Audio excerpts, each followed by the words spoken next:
বন্যার পূর্বাভাস সহ পানি ইস্যু ও রাজনৈতিক বার্তা নিয়ে বাংলাদেশ সফরে আসছেন চীনের বড় দুটি প্রতিনিধি দল।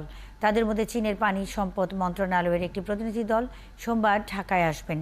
তারা ২৬ এপ্রিল পর্যন্ত বাংলাদেশ সফর করবেন। চীনের পানি সম্পদ মন্ত্রণালয়ের ৯ সদস্য বিশিষ্ট প্রতিনিধি দলের নেতৃত্বে থাকবেন দেশটির পানি সম্পদ মন্ত্রণালয়ের প্রধান পরিকল্পনাকারী উ ওয়েনজিন। প্রতিনিধি দলটি বাংলাদেশের পানি সম্পদ মন্ত্রণালয়ের সচিব নাজমুল হাসানের সাথে বৈঠক করবেন। এই সফরে বন্যার পূর্বাভাস নিয়ে আলোচনা হবে।